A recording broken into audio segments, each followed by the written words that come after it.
Prontinho, podemos começar, pessoal.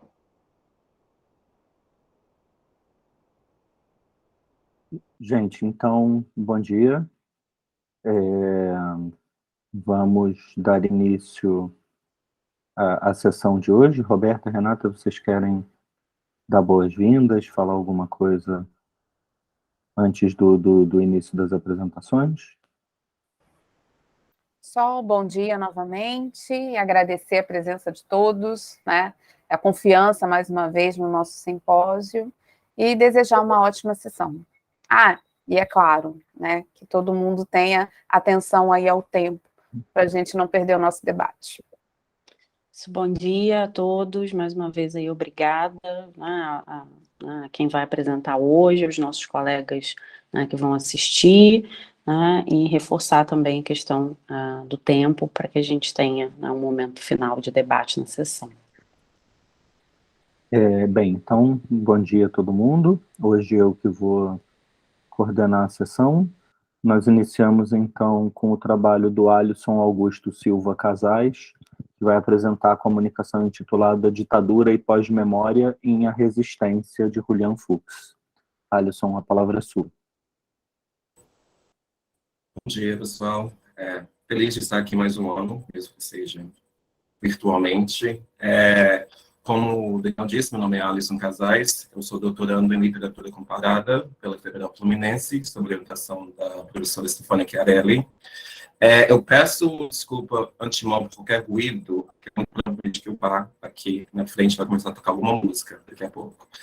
Se tiver alguma sorte, vai ser um pagode, mas não sei.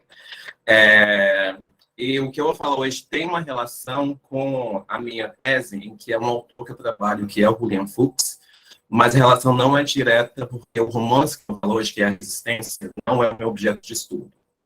Mas aí no meu título, eu trouxe duas questões para pensar esse romance do Fuchs, a Resistência, que é a questão da ditadura e da pós-memória.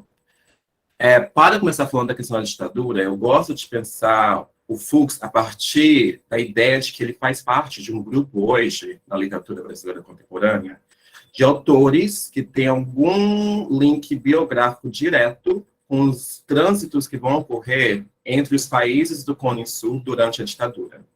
Então, além do Fuchs, a gente pode pensar na Paloma Vidal, na Gabriela Guerri e na Cláudia Saavedra.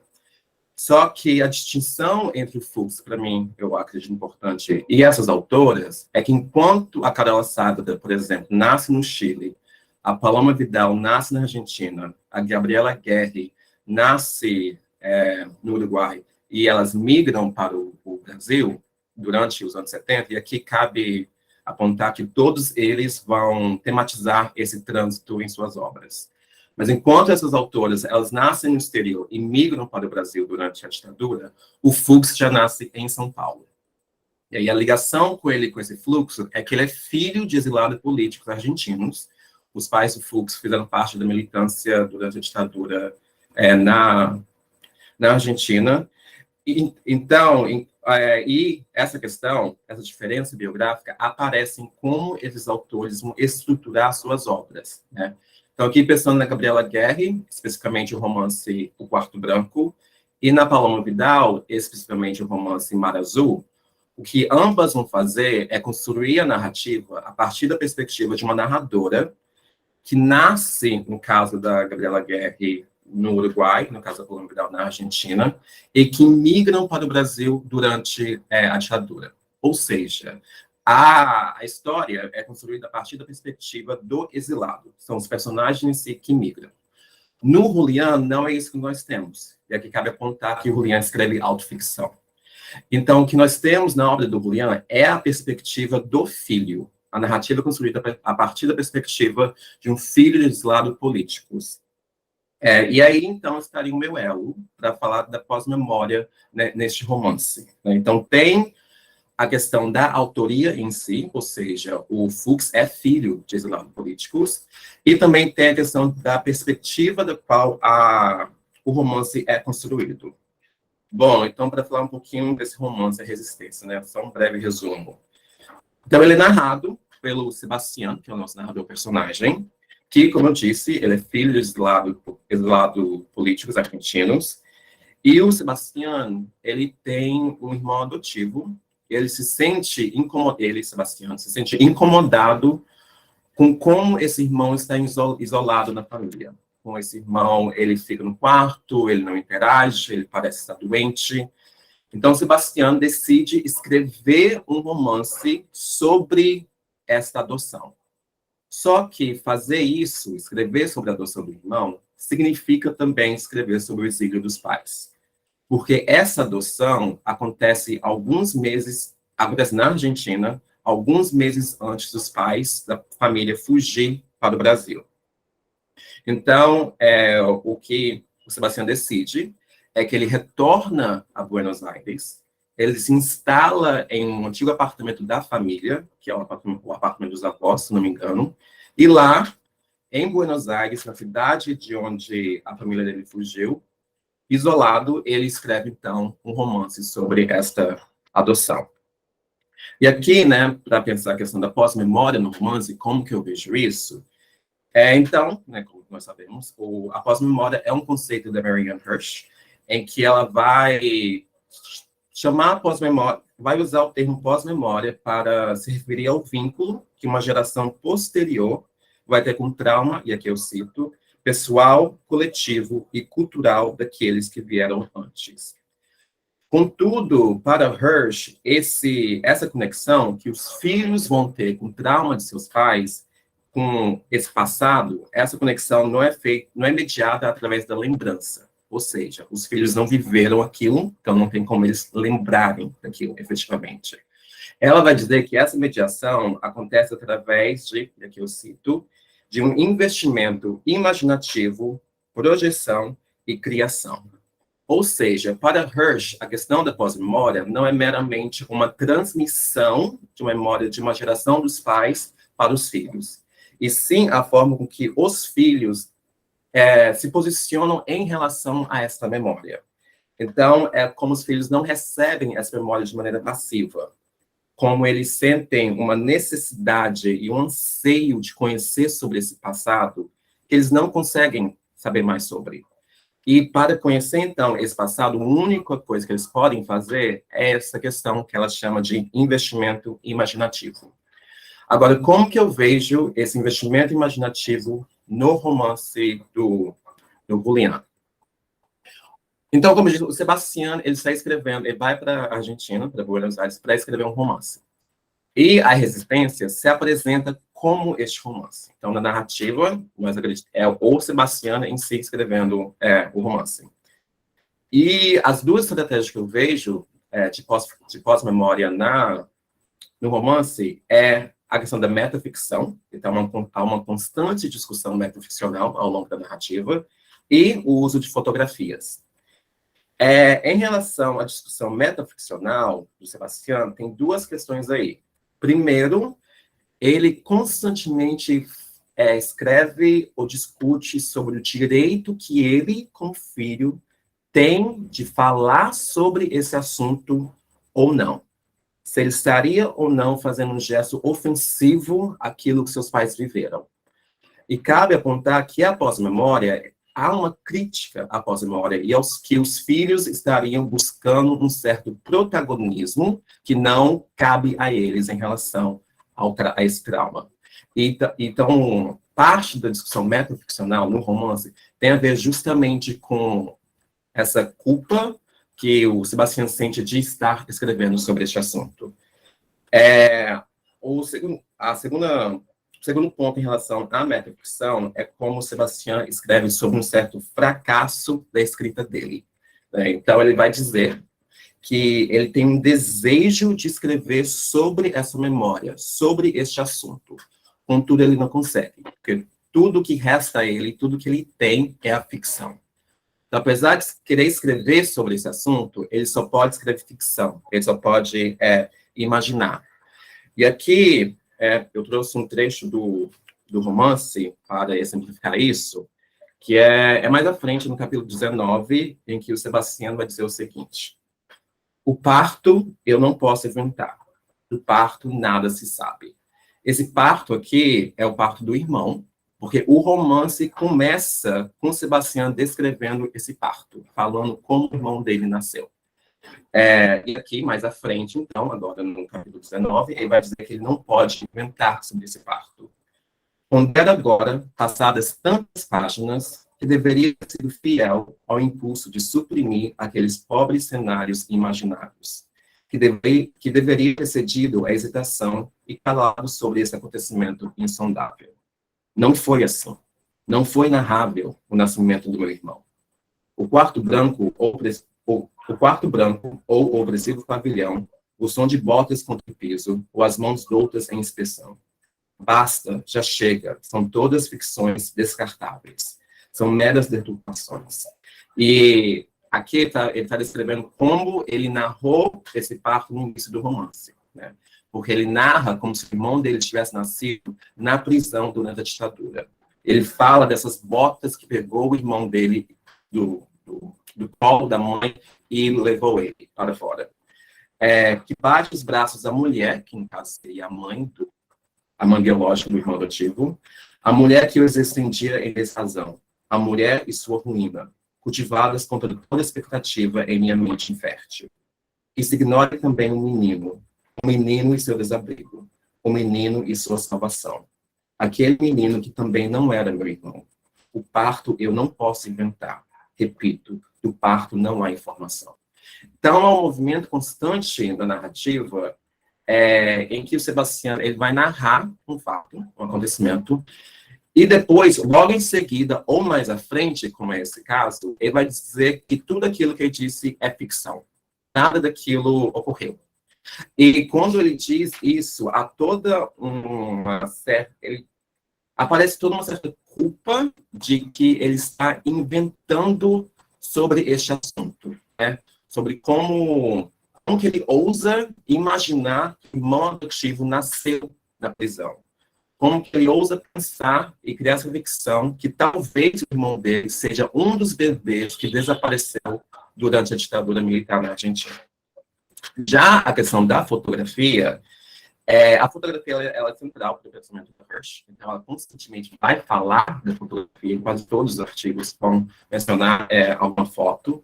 Inclusive, muito do pensamento dela, a partir de uma questão pessoal, que seria uma foto dos pais da Hirsch durante o Holocausto, porque os pais dela sobrevivem ao Holocausto, e ela parte para falar da pós-memória sobre como a relação em que ela, como filha, tem com essa memória e com essa foto dos pais. E no romance, quando Sebastião vai para a Argentina e se isola nesse apartamento de família, ele acha um álbum em que há, ao longo da narrativa, 5 fotos que cabe dizer que Sebastião somente descreve. Então, a foto em si não aparece no livro, somente descrições. E, voltando a Hirsch, quando ela falar da pós-memória em relação à fotografia, ela vai falar do que ela chama de points of memory, ou pontos da memória, que ela vai partir de Barthes para defender que, quando nós olhamos para uma foto, nós podemos somente interpretar isso. E essa interpretação revelaria muito mais os nossos anseios, as nossas preocupações, do que o passado da foto em si. E quando ela... Então, parte da questão do Barthes, para falar da pós-memória, ela vai dizer que no ato pós-memorial haveria um embate entre 2 temporalidades, que seria aquela da foto, que no caso aquilo que o passado dos pais, que esse filho tanto quer saber, e a temporalidade do filho do presente. Ou seja, o investimento imaginativo aqui está nesse filho no presente que sabe o que ocorreu, que conhece esse mundo após o trauma, olhando para essa temporalidade no passado e havendo então um choque. E que haveria uma disjunção entre essas 2 temporalidades, esse passado que o filho não consegue reconstruir. E tem um trecho aqui que eu também trouxe para falar sobre isso. E, como eu disse, o Sebastião encontra um álbum em que ele escreve 5 fotos. E aqui, o trecho que eu vou ler é sobre a última foto, quando ele coloca um álbum de volta na prateleira. E ele diz o seguinte: são perguntas vãs. Eu sei, perguntas vãs, porque nesse trecho, nessa última foto, ele faz várias perguntas em relação ao que estaria acontecendo naquele momento. E ao longo do capítulo, ele vai falar sobre tudo, a única coisa que ele pode fazer em relação a essa foto é interpretar, decifrar o que está lá. Mas, enfim, ele vai terminar o capítulo dizendo o seguinte: são perguntas vãs, eu sei. Perguntas inconsequentes que a foto impõe ou sugere. É porque a foto cala que eu me obrigo a dizê-la. Que eu insisto em traduzir sua retórica, em captar sua tortuosa sentença. Só quando deixo de vê-los, ou seja, a família retratada na foto, só quando deixo de vê-los, só quando fecho o álbum e o enterro na estante, tão alto quanto alcanço meus dedos, é que enfim chego a entender quanto mentem as fotos com seu silêncio. Então, esse silêncio do qual o Sebastião aqui vai falar no final, é como há um anseio dele de olhar para a foto e entender sobre esse passado, sobre esse trauma familiar, sobre esse exílio e sobre o que a família passou durante a ditadura. Mas a foto cala sobre esse passado. Porque tudo que ele, como filho, pode fazer é tentar decifrar e interpretar o que está ocorrendo. Então, são essas duas formas, tanto na metaficção, discussão metaficcional, e a questão da fotografia, que eu vejo como há uma pós-memória na forma que o Sebastião vai tratar do exílio e da ditadura no romance. É isso, gente. Obrigado.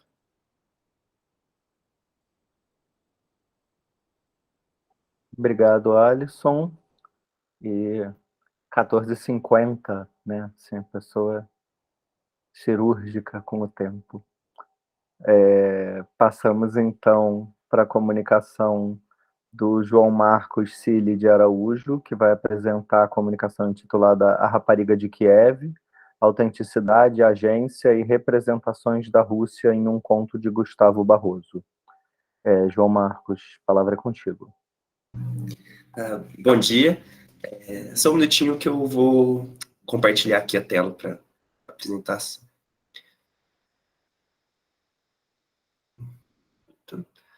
Vocês conseguem ver? Sim. Sim, né? Então, mais uma vez, bom dia. Meu nome é João Marcos, sou doutorando do Programa de Teoria e História Literária da Unicamp. Realizo uma pesquisa a respeito das representações da Rússia na obra do Gustavo Barroso, sob orientação do professor Carlos Ornelas Berriel. Aqui, o meu foco será o conto A Rapariga de Kiev, que é a narrativa que fecha o volume de contos O Bracelete de Safiras, que foi publicado em 1931. Uma outra versão desse conto já havia aparecido na imprensa, né, mais especificamente no Jornal do Brasil, em 1923, só que então com um título diferente, Antes do Bolchevismo. O Bruno Barreto Gomide, que é um pesquisador da recepção da literatura russa no Brasil, considera que essa narrativa é a contribuição de Barroso para a não desprezível tradição brasileira de narrativas pseudo-russas, fornidas com o habitual repertório de troicas, cossacos, mulheres fatais, nomes russos mal ajambrados e muita neve. Aqui uma breve paráfrase do enredo, né, que transcorre logo após a Guerra Russo-Japonesa, então ali em meados da primeira década do século XX. Né? Quando as condições, aqui eu cito o Barroso na grafia original, né, então é um pouco estranho, as condições miseráveis do operariado das cidades, dos pequenos empregados e dos mujiques de vários governos haviam impelido as classes populares a manifestações roeiras, ardentes, tumultuosas e desvairadas, de modo que as patas dos cavalos da Guarda Imperial se tinham embebido no sangue do povo.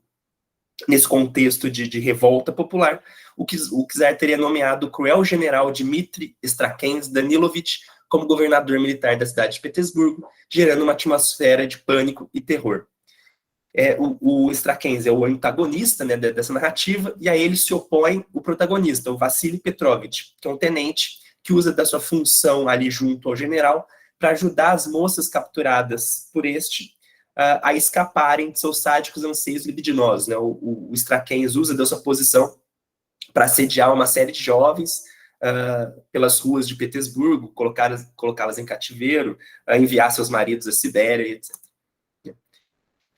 Eu acho que é uma narrativa que permite ser relacionada com uma série de outras. Eu acho que uma questão que a gente pode discutir aqui é a questão da autenticidade, principalmente a partir da leitura que o Marshall Berman faz da obra Cartas Persas, do Montesquieu, que foi publicada em livro em 1721, né? Uma obra de juventude do Montesquieu. Né? O que o Marshall Berman entende por autenticidade? A ideia de política da autenticidade passa pelo sonho de uma comunidade ideal em que a individualidade não seria subsumida ou sacrificada, mas sim plenamente desenvolvida. Trata-se de um sonho novo, visto que moderno, pressupondo a sociedade fluida, móvel, urbana, bem como a dinâmica e a expansão econômica que caracterizam a modernidade e o modo de produção capitalista, mas, ao mesmo tempo, é um sonho velho, ao passo que se trata de um dos grandes motes da cultura ocidental desde pelo menos o início do século XVIII, quando o ser humano passou a sentir a modernização como uma força histórica irreversível e a pensar sistematicamente a respeito das potencialidades humanas. Uma das formas como a autenticidade se manifesta na narrativa e como os níveis pessoal e político estão interligados no que diz respeito a essa questão é a relação do Straquens com as mulheres capturadas, mais especificamente a Nádia, que é a rapariga de Kiev, que dá título à narrativa, e o Uzbek, que é o protagonista da Cartas Persas. A Cartas Persas é uma narrativa epistolar que é composta pela troca de cartas entre o Uzbek, que é um aristocrata persa que está numa viagem por Europa Ocidental, os demais membros da sua corte, e as suas esposas que estão lá na Pérsia no seu serralho, né, no seu harém. Né? E ao final, a gente tem uma revolta dessas esposas, que são esposas, mas também são escravas. Né? Elas sequer podem ver outros homens que não sejam os eunucos que tomam conta delas. Quando o Straquens aborda a Nádia, né, a rapariga de Kiev, ela bate nele, dá uma bofetada na cara dele. Né? E isso parece atiçar ainda mais o desejo do Straquens. Né? Cito aqui o texto do Barroso. Aquela mulher que o esbofetara em plena rua atraía-o como um abismo. Em toda a sua vida de ave de presa, fora o único gesto de revolta que repelira suas garras. Que mulher! Né? Uzbek vai por um caminho semelhante, né? Porque vez que a falta de espontaneidade de suas esposas acaba por drenar-lhe o desejo.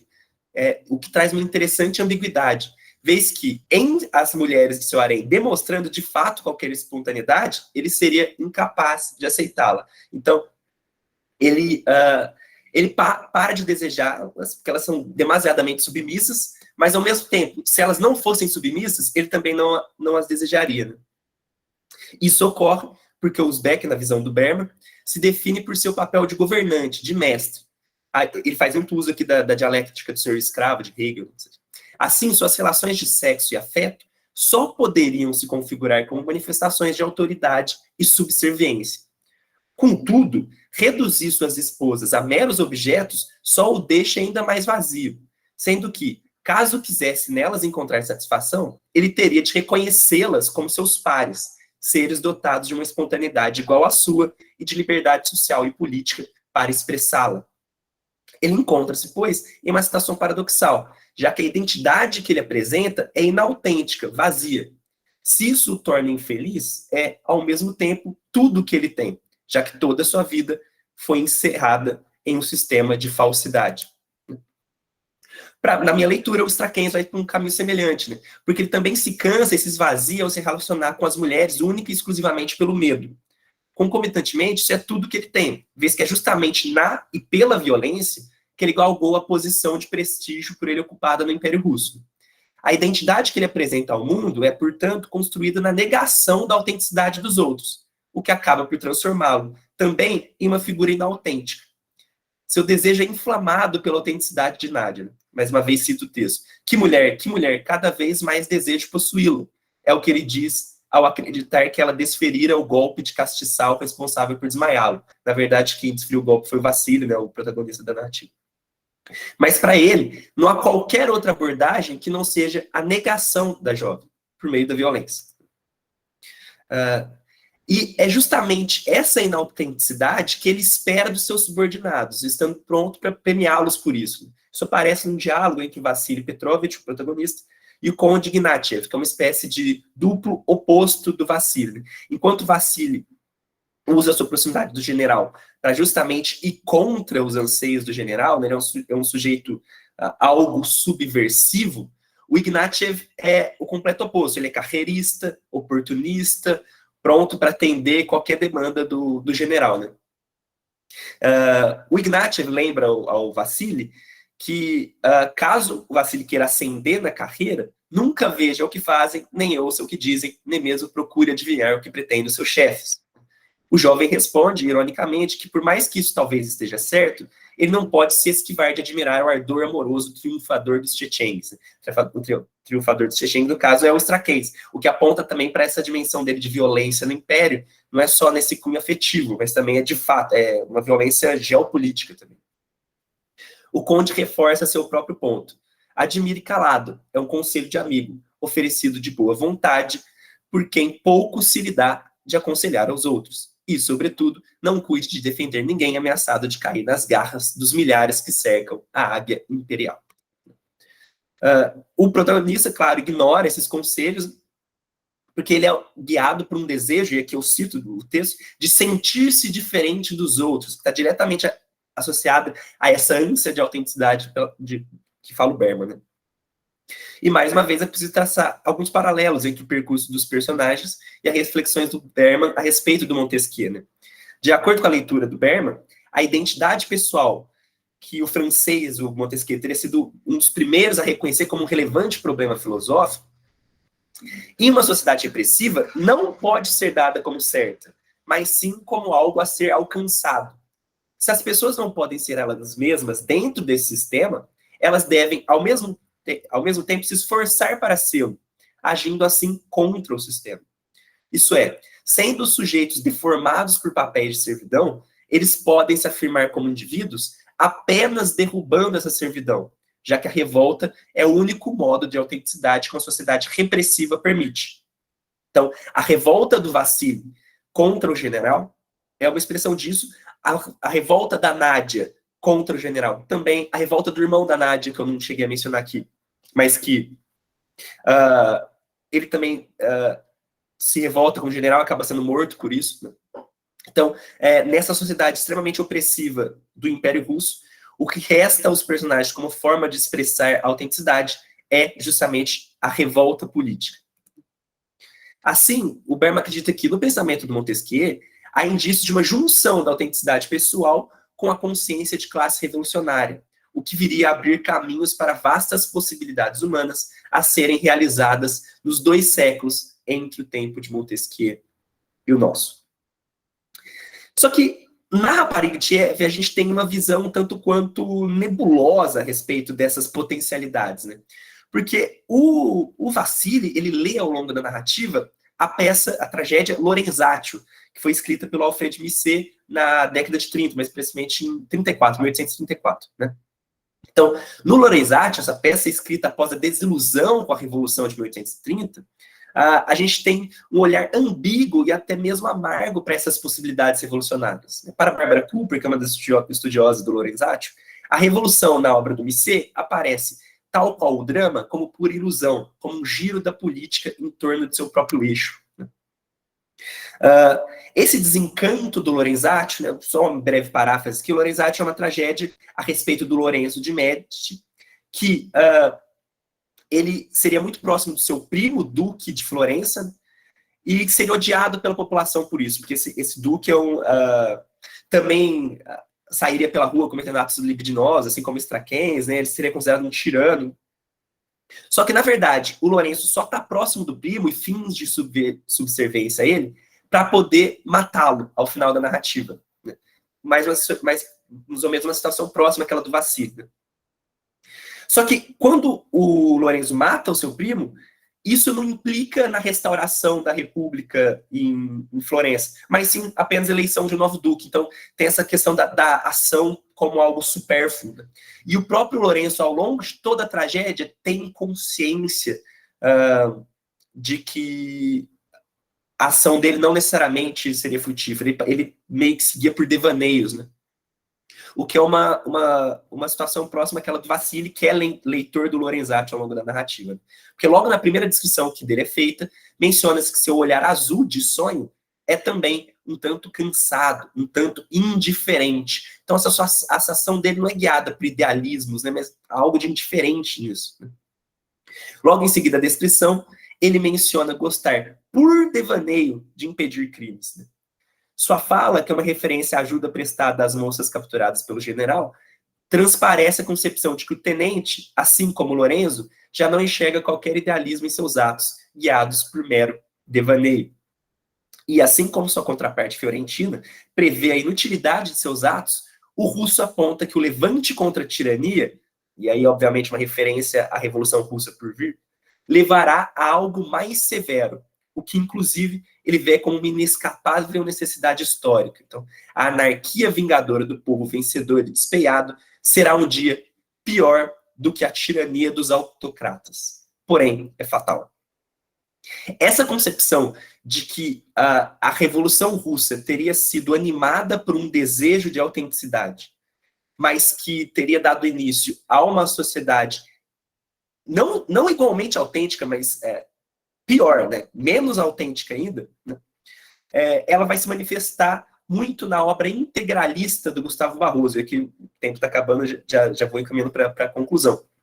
O Gustavo Barroso, a partir de 33, portanto, 2 anos depois da publicação da Rapariga de Kiev, vai ingressar nas fileiras da ação integralista brasileira, marcadamente anticomunista, e nesse período da primeira onda anticomunista no Brasil, russofobia e anticomunismo são quase sinônimos. E vai permanecer na IB até 38, quando a IB é proscrita e o próprio Gustavo Barroso passa um tempo na prisão. Ele escreveu mais de 10 livros a respeito do integralismo, e um deles é esse Espírito do século XX, em que ele considera os comunistas como naturalistas, adeptos de uma concepção de que o ser humano teria sido feito para a economia, aceitando-se assim o predomínio das leis naturais. Os integralistas, por outro lado, afirmariam o predomínio do homem sobre elas, as leis naturais, pela força do livre-arbítrio, da razão, da vontade, da inteligência, modificando a causalidade com a sua interferência. Ou seja, se a sociedade soviética é uma sociedade marcada justamente pela inautenticidade, o integralismo promoveria uma política de autenticidade, aí, marcada pelo livre-arbítrio, pela livre determinação da população. Quando a gente passa para a leitura atenta do texto integralista, a gente vai ver que é justamente o contrário. A política integralista é completamente uma política de inautenticidade. Mas, pelo menos, essa visão aí de que já está anunciada na Rapariga de Kiev, tem sua continuidade na obra integralista do Gustavo Barroso. Em linhas gerais, esses eram os aspectos principais que eu gostaria de ter apresentado. Agradeço a atenção de vocês e espero ansiosamente o debate. Obrigado.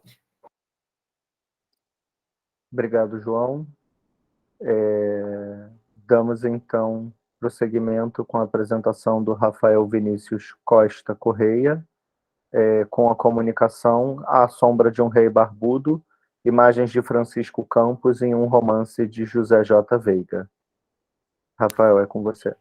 Bom dia a todos, agradeço a oportunidade de estar aqui conversando com os colegas, e só um minutinho que eu também tenho uma apresentação, eu vou fazer o compartilhamento aqui.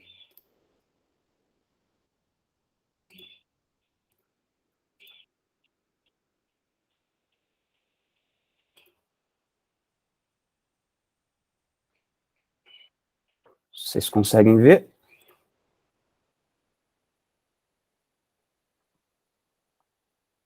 Sim, já está. Sim? Maravilha. Só que eu estou usando um sistema novo. Deixa eu ver. Como que eu deixo em tela inteira?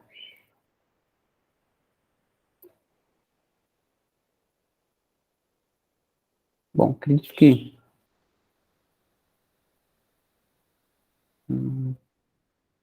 Bom, vamos continuando assim, aí a gente consegue ter uma noção geral. Bom dia a todos novamente. Meu nome é Rafael Vinícius, eu sou mestrando no programa de Estudos Comparados de Literatura de Língua Portuguesa na Universidade de São Paulo, e eu desenvolvo a minha dissertação falando um pouco sobre as leituras, né, e a forma de circulação dos romances e do livro de contos, especificamente também de José J. Veiga. Esse trabalho, ele foge um pouquinho à minha dissertação especificamente, mas ele serve de argumento para ela, ele também fortalece um pouco a ideia do que eu estou trabalhando dentro da dissertação. A apresentação ela vai ser dividida em 4 partes, basicamente. Na primeira eu faço uma pequena introdução de qual que é o conceito, qual que é a ideia que eu tenho que ter sobre o romance de José J. Veiga, As Sombras de Reis Barbudos, e na segunda parte eu faço uma pequena análise do livro, né, do tanto que o nosso tempo vai permitir, E na terceira na terceira parte eu vou fazer essa conexão com esse outro personagem, que eu acredito que esse personagem histórico que possa ser visto dentro da literatura de José J. Veiga, que é Francisco Campos. E no final eu faço uma breve conclusão. Bom, nesse primeiro momento, aí eu vou falar um pouquinho sobre a obra e essa relação entre José J. Veiga, Francisco Campos e os regimes ditatoriais. Bem, brevemente, né, José J. Veiga, ele foi um escritor brasileiro, ele nasceu em 1915, no interior de Goiás. Na década de 30, importante marcar esse trecho, ele muda-se para o Rio de Janeiro e forma-se pela Faculdade Nacional de Direito. Em 45, ele vai para Londres, onde passa 5 anos como locutor da BBC, e no final desse período ele regressa ao Brasil trabalhando como jornalista em vários periódicos cariocas e também trabalha como editor no final da sua carreira no Instituto de Documentação da Fundação Getúlio Vargas, no Rio de Janeiro. A obra desse autor goiano ela é perpassada por muitos olhares, e muitos deles passam pelo prisma ideológico, dado o fato de que a maior parte de suas obras é publicada em um momento de forte repressão política, a ditadura militar de 1964. Tais leituras ideológicas, elas levantam muitas polêmicas e discussões sobre a obra de Veiga, mas deixam de lado, a maioria delas, os anos formativos desse autor, que também estava sob um governo ditatorial, o governo de Getúlio Vargas. Nessa comunicação, eu tento fazer uma conexão entre José J. Veiga e esses dois períodos ditatoriais da história brasileira, o Estado Novo de Getúlio Vargas e a ditadura de 1964. O principal fio que possibilita essa conexão entre esses dois elementos é a figura de um dos reis barbudos da história do Brasil, Francisco Campos. Bom, Francisco Campos foi um político e jurista que nasceu em Minas Gerais em 1891 e faleceu em 68, atuando em várias esferas importantes dentro do Estado Novo. Também atuou, anos mais tarde, como redator do Ato Institucional número 1, que foi a tentativa dos militares de constitucionalizar o golpe realizado em 64. Esse importante ator político é chave em nossa comparação, pois aproxima muitos elementos de ambos momentos históricos devido ao seu papel central em cada um deles. E aí eu trago a citação de Santos aqui, falando um pouco sobre a atuação de Francisco Campos como um articulador intelectual do conceito de ditadura constitucional no Brasil, artífice de pelo menos 2 golpes de Estado no século XX. A posição de Campos como erudito para ambos os governos é o ponto de maior contato entre esses dois regimes e o livro de José J. Veiga. Essa conexão serve de base para a leitura do artigo que pretende realizar uma conexão entre esses dois regimes e a Companhia de Melhoramento de Itaitara, que é um dos personagens centrais do livro Sombras de Reis Barbudos. Bem, tendo isso em mente agora, eu vou falar um pouquinho mais sobre o livro de José J. Veiga, né, A Companhia e a Invasão de Itaitara. Bem, o livro Sombras de Reis Barbudos é o 4º de Veiga e o 2º romance dele. Nele, né, nós temos a história de Lucas, um garoto de 13 anos que, morador de Itaitara, começa a contar a história da cidade, dos acontecimentos recentes da cidade, através de sua própria perspectiva. E como a sua vida foi alterada pela Companhia de Melhoramentos, instaurada na cidade como uma promessa de melhora e progresso. Bem, a história se inicia com Lucas nos informando que, a pedido da mãe, vai registrar esses acontecimentos recentes, especialmente a partir da chegada do seu tio Baltazar, que é uma figura muito importante também no decorrer da história.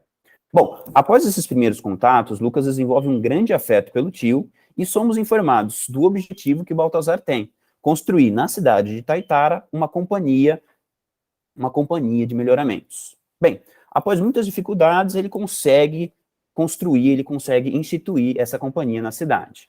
Mas, bem, em uma discussão sobre Baltazar, Horácio, que é o pai de Lucas, ele afirma à esposa que tio Baltazar, ele não é todo poderoso dentro da companhia. E aí eu trago essa primeira citação dentro do slide, olha.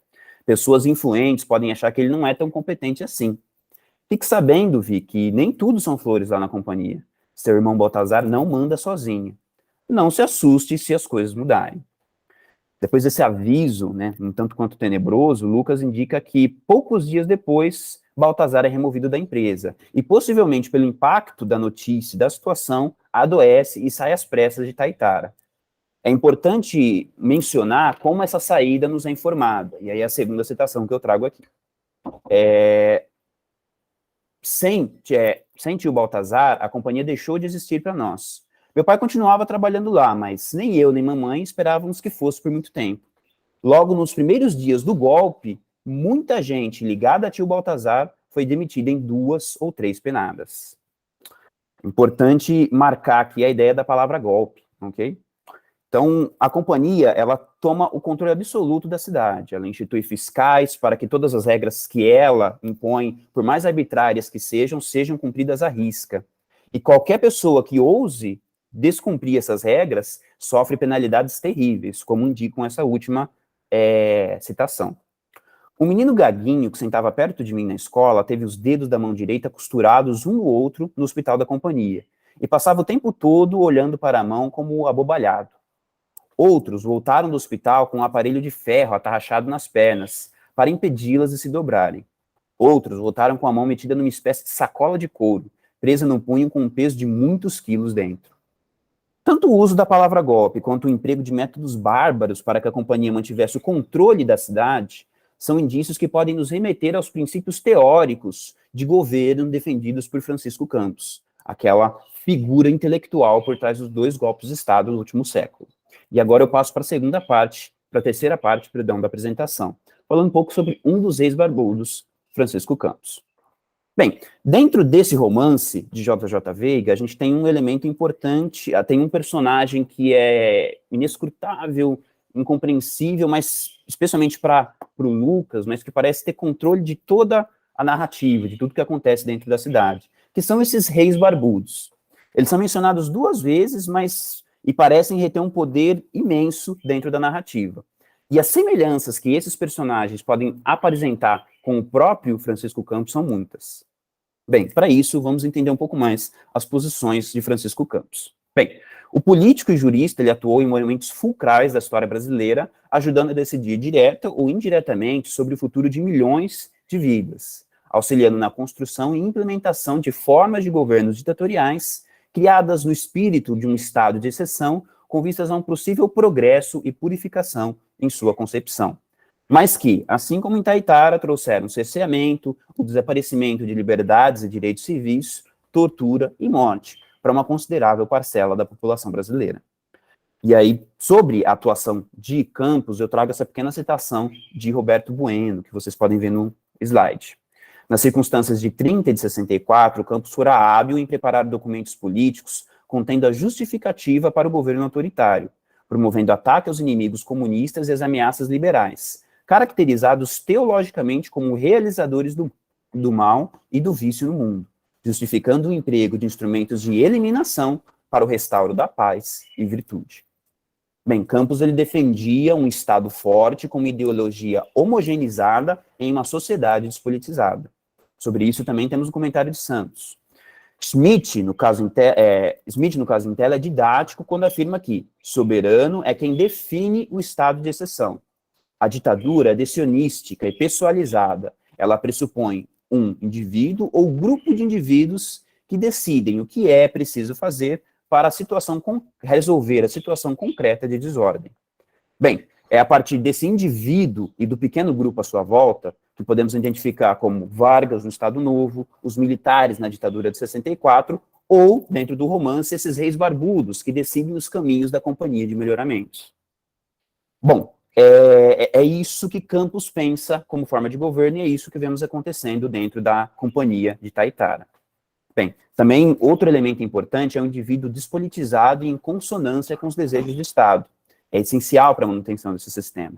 Nesse sentido, o cidadão é um membro da nação que só merece o apoio do Estado quando seu interesse não colide com o da comunhão nacional. E essas são as palavras do próprio Francisco Campos. Nesse sistema de governo não se pode haver partidos políticos que discutam o bem da nação, pois quem há de decidir isso é uma pessoa ou um grupo seleto. A ideia de debate ou de argumentação legislativa seria o fim da nação. E aí a gente traz ainda mais uma citação. O meridiano político não passa mais pelas suas antecâmeras ou pelas salas de sessões. O centro de gravidade do corpo político não cai onde reina a discussão, mas onde impera a vontade. Os corpos deliberativos deixaram de deliberar. Bem, As características desse sistema político, como defendido e aplicado por Campos, encontram muitas ressonâncias em Sombras de Reis Barbudos. A Companhia de Melhoramentos toma o poder e instaura ele através de medidas bárbaras em um regime de medo e insegurança, com o argumento de que esse é o único meio possível para se manter a ordem e o bem-estar instaurado pela própria companhia. Bem, sobre esses reis barbudos e seus reinados, né? Nessa comunicação eu busquei brevemente fazer a aproximação entre a Companhia de Itaitara, do livro de José J. Veiga, e os dois momentos políticos que a gente enfrenta, os dois momentos políticos enfrentados com regimes ditatoriais dentro do século XX. Né? Podemos notar que são possíveis fazer algumas dessas aproximações, obviamente dadas as suas diferenças e as suas questões, nós conseguimos percorrer o caminho da obra compreendendo esses principais motivos e a decadência da cidade de Itaitara devido às ações da Companhia de Melhoramentos de Itaitara. Bem, o que a gente aprende também, o que a gente pode pegar dessa conexão são novas possibilidades de leitura a respeito da questão ideológica de JJ Veiga, que eu acho que é uma parte que conecta-se um pouco mais com a dissertação, com o trabalho que eu venho desenvolvendo, e principalmente também no âmbito mais geral, no estudo da literatura e da historiografia, é pensar o legado que esses reis barbudos deixam para a gente, tanto os reis ficcionais quanto esses reis barbudos históricos que a gente tem contato, e qual que é o poder que essas sombras que eles têm podem exercer sobre a gente. Bem, a minha apresentação era essa, e eu agradeço a atenção dos colegas e aguardo ansiosamente também o debate. Obrigado, Rafael. Passo, então, a palavra para o nosso último apresentador da manhã, o Renato dos Santos Pinto, que vai apresentar a comunicação intitulada Uma lupa sobre as relações de poder em Os Transparentes, de Ondiak. Renato, vamos lá.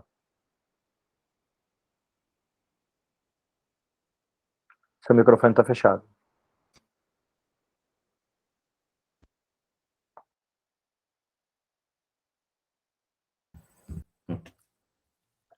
Bom, bom dia, pessoal.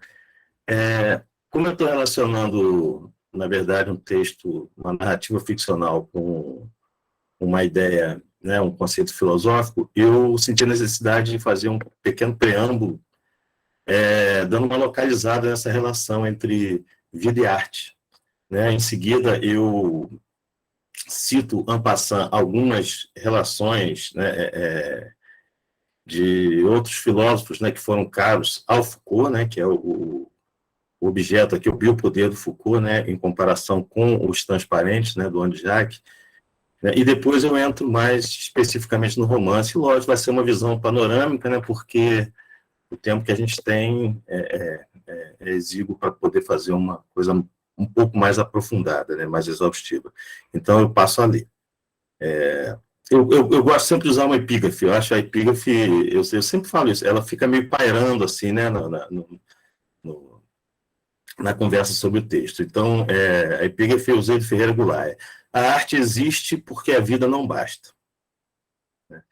Abranger a arte em um único conceito é uma tarefa quase possível.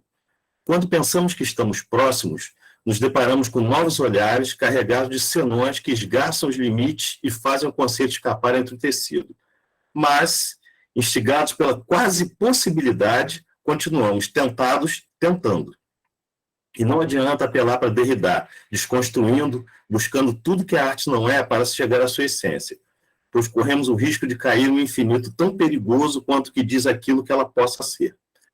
Gosto de imaginar uma das múltiplas faces da arte como a criação humana que transborda do senso comum. Nesta comunicação, falaremos de uma arte específica, a literatura ficcional, aproximando-a a uma base filosófica bastante fértil, nos oferecido por Michel Foucault entre os anos de 1960 e 1970, o biopoder. Falo de sua fertilidade porque alguns de seus conceitos serviram de ponto de partida e reflexão para diversos outros pensadores, como o Achille Mbembe, o Agamben, o Zizek, o Espósito, entre tantos outros. Quem frequenta o nosso grupo de estudos lá da UF está habituado com esses nomes, porque a gente está fazendo encadeamento de leituras, né, e vendo as contribuições. Tentando agora aproximar a arte e a vida, ou melhor, o que pensamos sobre ela, portanto, a filosofia, vejamos 3 frases que se provocam ao longo da história entre si, né?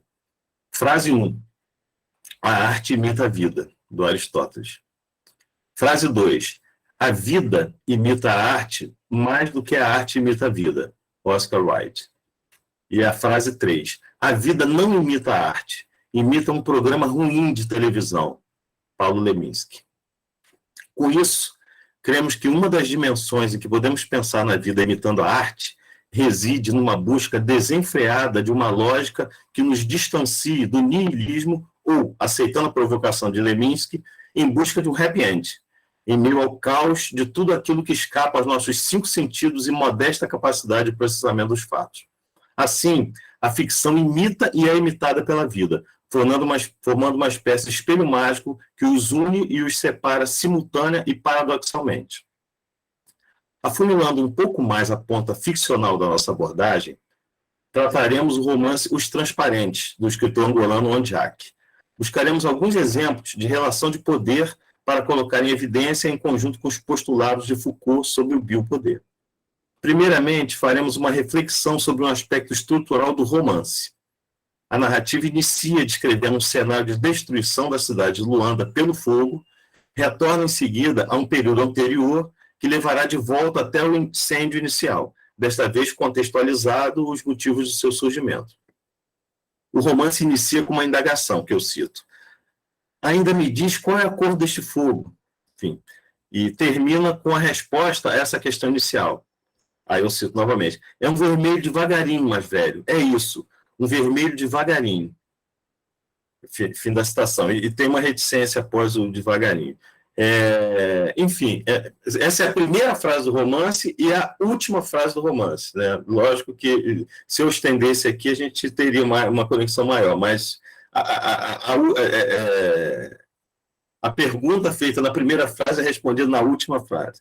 As reticências ao final do romance permitem uma leitura de continuidade, que pode inclusive retornar ao início propondo um jogo de circularidade e repetição através da linguagem. Como uma espécie de tentativa de fugir do niilismo ao proclamar a morte de Deus, Nietzsche recupera e desenvolve uma ideia sobre o devir, denominado eterno retorno. Vejamos um trecho da passagem 241, o peso mais pesado, do livro 4 de H. Ciência. Aí eu passo a citar o Nietzsche. E se um dia ou uma noite um demônio te seguisse em tua suprema solidão e te dissesse: essa vida, tal como vives atualmente, tal como a viveste, vai ser necessário que a revivas mais uma vez e inumeráveis vezes, e não haverá nela nada de novo, pelo contrário. A menor dor e o menor prazer, o menor pensamento e o menor suspiro, o que há de infinitamente grande e de infinitamente pequeno em tua vida, retornará, e tudo retornará na mesma ordem.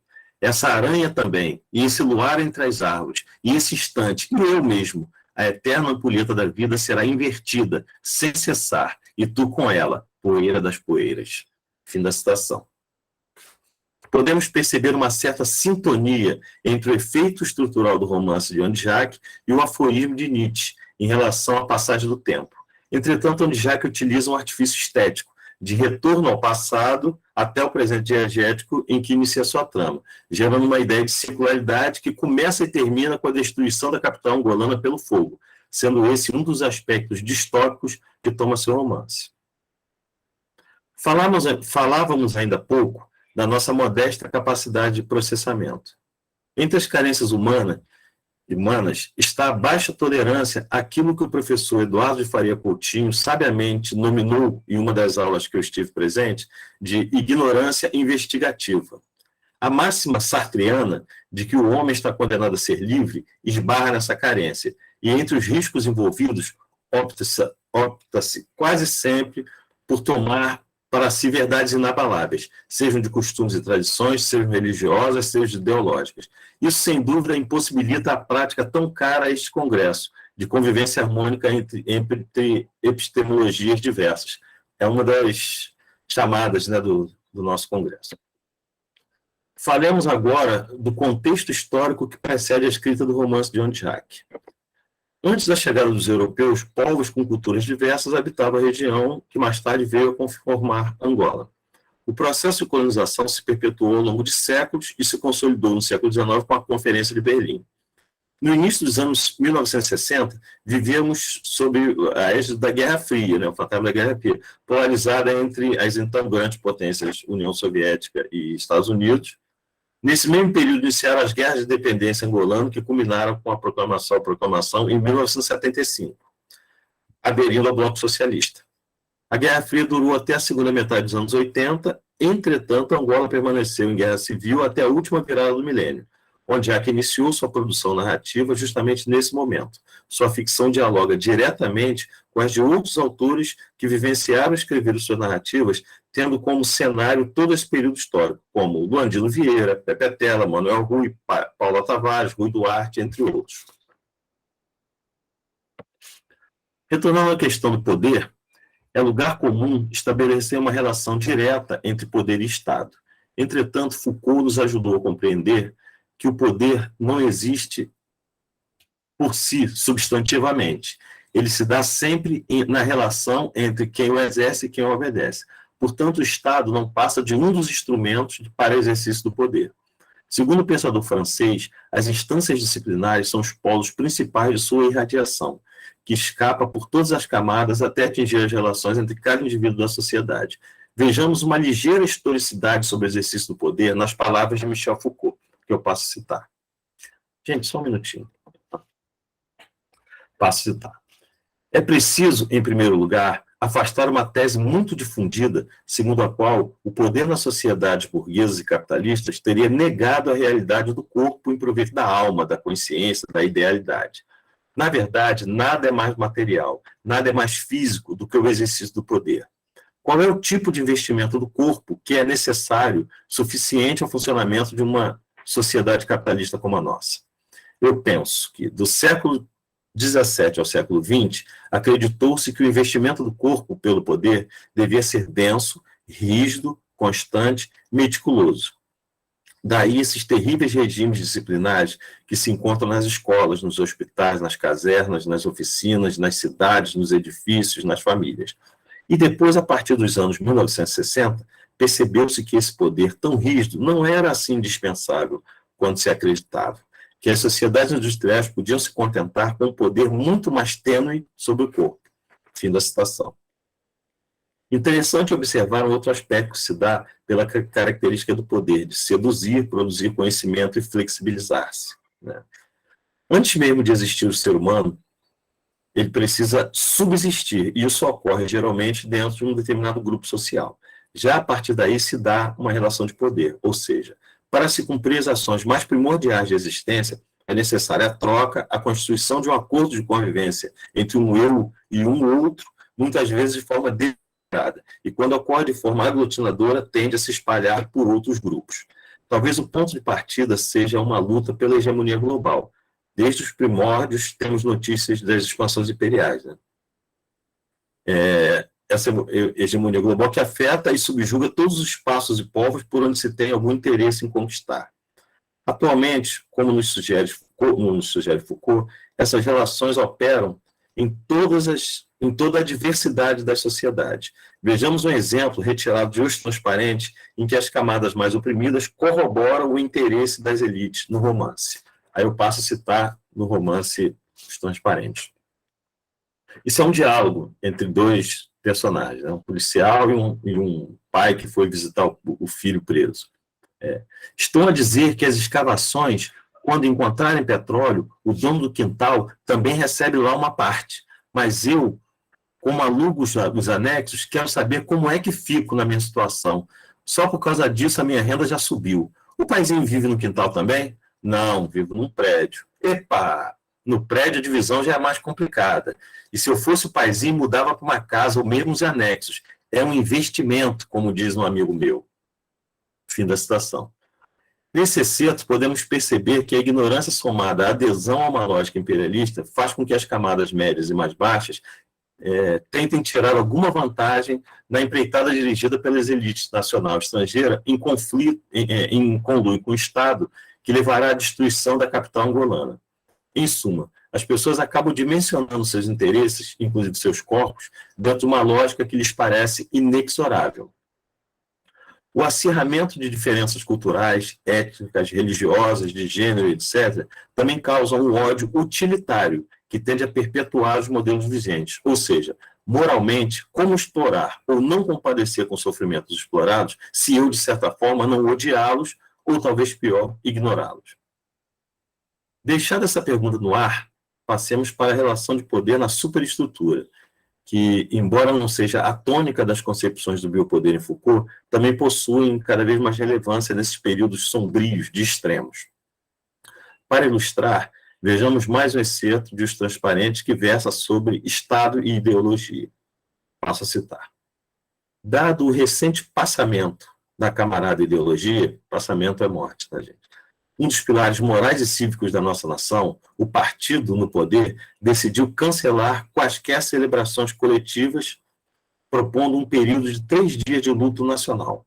Nesse quadro, e imbuído dos poderes que me assistem, venho, por comunicado, afirmar que Angola anuncia ao país e ao mundo o cancelamento, repito, o cancelamento total do eclipse anunciado para os dias próximos. Serão enviados esforços para minimizar os danos econômicos que esta decisão possa causar. Mas, a partir desse momento, o partido declara inteiramente cancelado o tão esperado eclipse total. Fim da citação. Essa comunicação feita pelo presidente da República e transmitida pelos meios de comunicação angolanos sucede a seguinte notícia veiculada nas manchetes dos jornais locais. Faleceu oficialmente a senhora Ideologia. Temos aqui 2 eventos para serem comentados. Primeiramente, a demonstração irônica de poder desmedido do Estado, controlando inclusive um fenômeno natural, o eclipse, que transcende as barreiras de fronteiras do globo terrestre. No segundo caso, ao anunciar a morte da senhora Ideologia, sem dar a ela um sobrenome, o narrador entra em um perigoso jogo que naturaliza a ideologia dominante, esta sim plenamente viva. Lembremos que o fato de não haver uma outra ideologia com musculatura suficiente para entrar na disputa não significa que haja uma ideologia dominante. Para concluir, recorremos novamente a Foucault, e eu passo a citar. Antes de citar, eu vou até comentar, virou meio tradição minha eu terminar com uma citação. Eu me lembro que num congresso anterior, eu brinquei até com o Daniel, que eu coloquei no final, eu arrastei um pouquinho no tempo, aí coloquei no final uma fala projetamos, uma fala do Luandino. Eu falei, olha, se acabar o tempo, for cortar o tempo, não vai ser o meu, vai ser o do Luandino. E aqui também não vai ser o meu, vai ser o do Michel Foucault, que eu passo a citar. Eu não estou querendo dizer que o aparelho de Estado não seja importante, mas parece que, entre todas as condições que se deve reunir para não recomeçar a experiência soviética, para que o processo revolucionário não seja interrompido, uma das primeiras coisas a compreender é que o poder não está localizado no aparelho de Estado e que nada mudará na sociedade se os mecanismos de poder que funcionam fora, abaixo, ao lado dos aparelhos de Estado, em um nível muito mais elementar, cotidiano, não forem modificados. Fim da citação e assim eu finalizo a minha comunicação. Obrigado, gente. Obrigado, Renato. Gente, então abrimos aí para o debate. Hoje a gente tem um pouquinho mais de tempo para o debate, o que é muito bom. Quem, então, tiver questão, comentários, estamos oficialmente abertos. Cristian? Bom dia a todos. Aqueles que eu vi em Leipzig, entre aspas, no ano passado, né? Espero que vocês estão vendo bem minha câmera.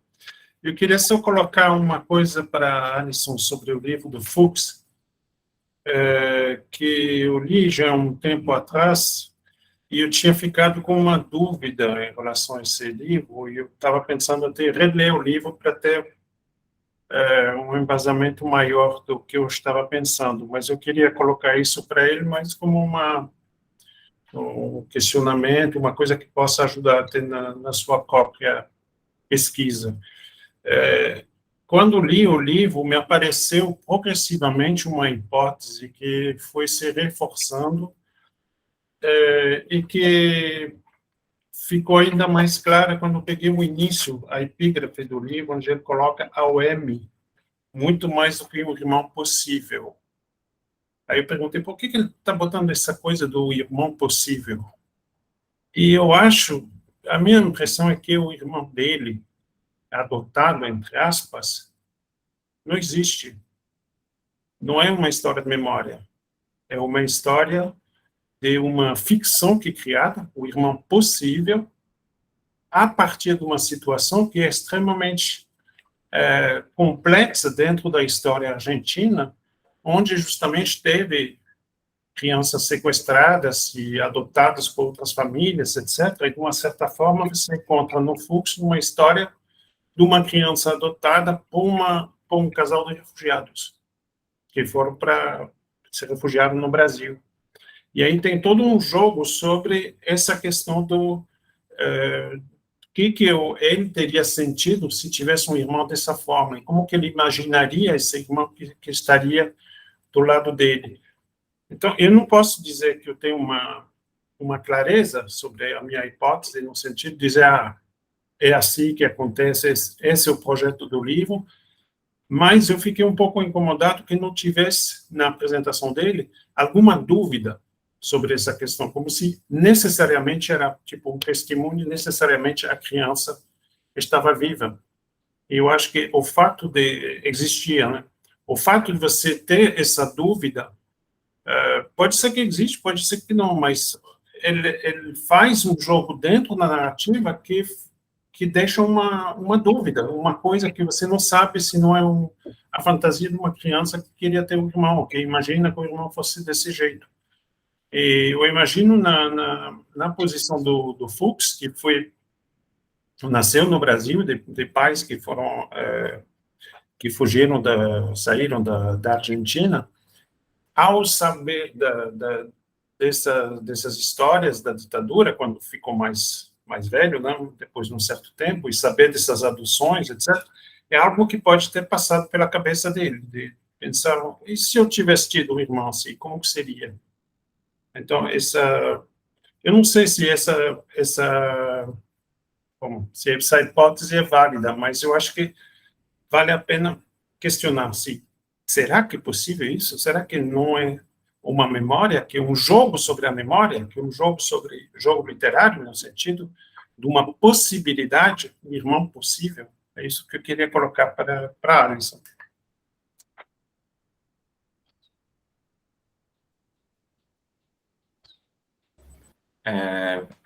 Bom, só para esclarecer, você perguntou em relação ao jogo possível dentro da narrativa, em relação ao Sebastián. Se o Sebastián, de fato, tem esse irmão ou não. Não necessariamente em relação ao Julián, certo? Seria isso? Porque a questão desse irmão possível que existe dentro da narrativa em relação ao Sebastián é essa questão que ele fala do fracasso da ficção. Ele quer escrever sobre este irmão que ele tem, mas ele não consegue. O irmão dele, ele não consegue, a ficção não... Ele só consegue escrever ficção. Ele só consegue criar a imagem desse irmão, a possibilidade quem esse irmão seria. Só que ele diz isso na narrativa. O irmão que aparece no romance, eu digo em relação ao Sebastián em si, não em relação ao Julián. O irmão que aparece no romance, o irmão que ele cria naquele livro, não é o irmão dele. Ele não consegue escrever sobre o irmão dele. Então, quando ele diz, né, que ao Emi, muito mais que o irmão possível, é exatamente que o irmão do Sebastián, o irmão do qual o Sebastián consegue escrever, o irmão que o Sebastián tem e sobre o qual ele quer escrever é muito mais que aquilo que ele escreve naquele romance. Eu entendo a epígrafe dessa forma. Não sei se eu respondi. Entendi. Eu não concordo completamente, mas tudo bem.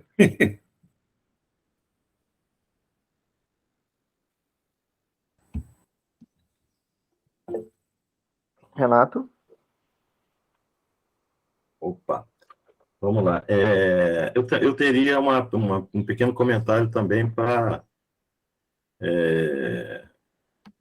para cada uma das comunicações que me precederam, né?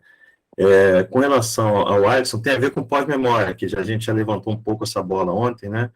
Então, baseado na definição da Rush, eu queria saber se, assim, para a gente discutir e fazer uma análise sobre uma leitura do ponto de vista de pós-memória, se seria necessário a gente identificar o trauma, né? Se a gente precisaria, colocar o trauma que seja físico, psicológico, né, e tudo, né, se seria interessante a gente identificá-lo na nossa análise, na nossa leitura, na questão argumentativa, né? Então, eu queria saber o que você acha em relação a isso.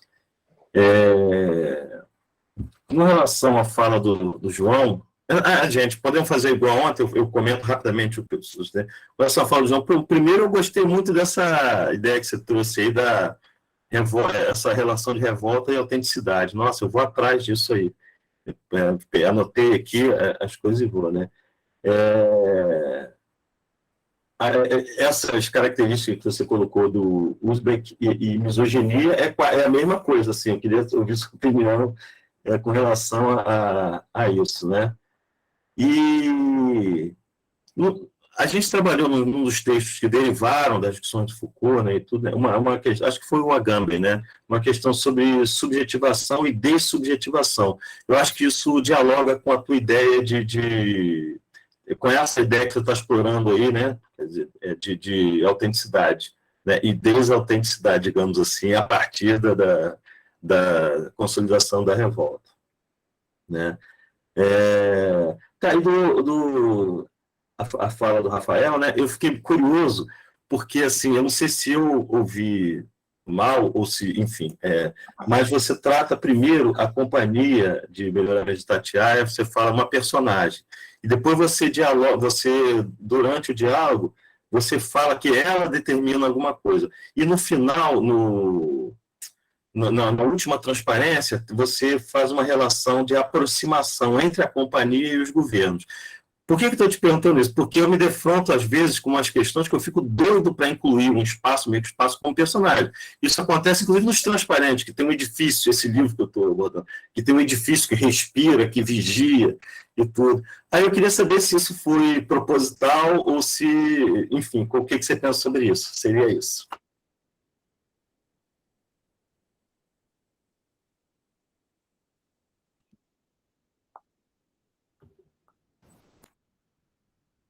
Gente, vocês podem responder em ordem.